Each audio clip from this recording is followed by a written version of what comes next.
It happened. Finalmente sucedió. Al presidente ruso, Vladimir Putin, no le importó incurrir en sanciones sin precedentes advertidas por Occidente y envió a sus soldados y tanques de guerra a invadir Ucrania.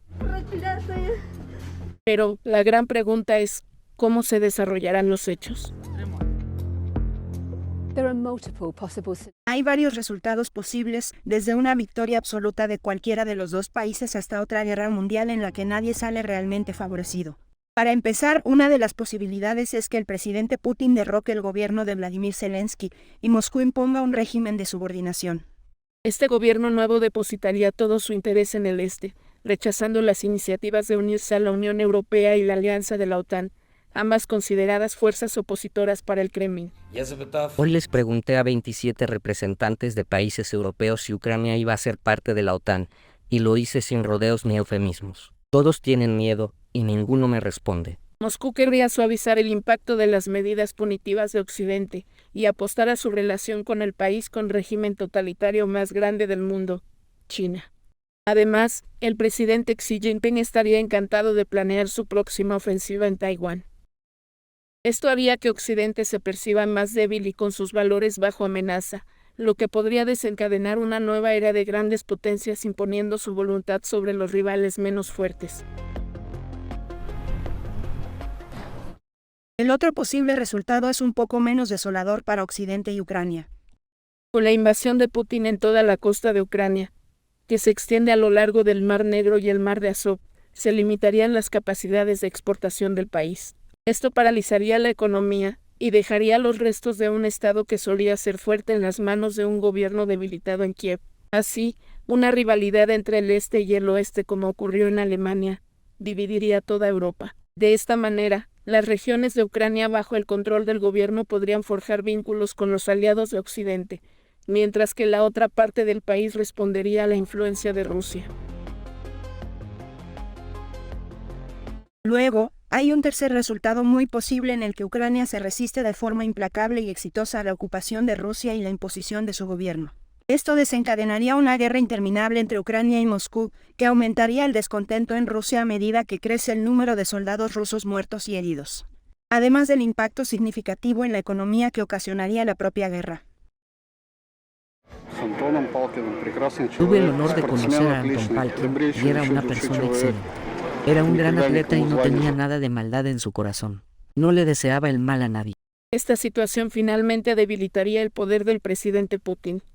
Además, los aliados de Occidente deberían apoyar a Ucrania con la consolidación de su ejército y con otras formas de ayuda encubierta contra fuerzas de resistencia emergentes.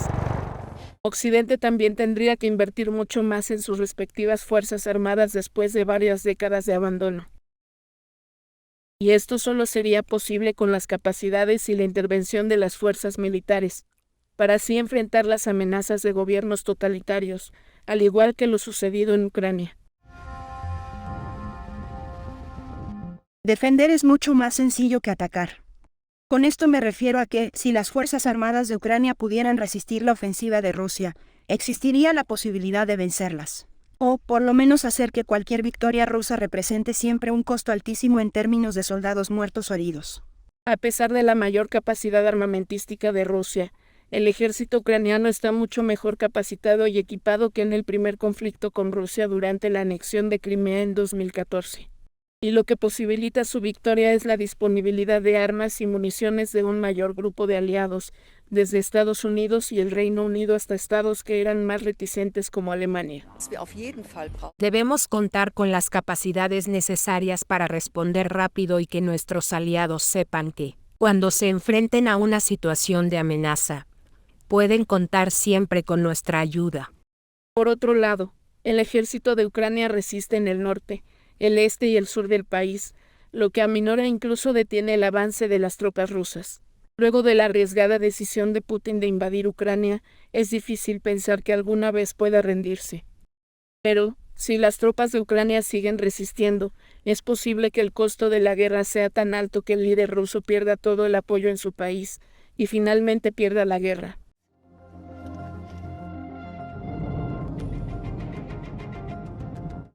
Por último, existe la posibilidad de que el aumento de la violencia en Ucrania haga que los aliados de Occidente se vean obligados a intervenir militarmente en el conflicto.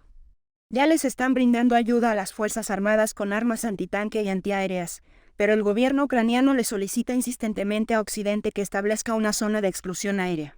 Si las puertas de la alianza con la OTAN estuvieran realmente abiertas para Ucrania, si actuaran de forma justa, entonces no necesitaríamos convencerlos durante 20 días seguidos para definir una zona de exclusión aérea en nuestro país. La necesitamos para evitar las muertes ocasionadas por las fuerzas aéreas rusas. Entonces, los jets de Occidente tendrían que derribar los aviones del cielo y destruir los sistemas de defensa aérea rusos, lo que iniciaría el primer conflicto militar directo entre dos partes con armas nucleares.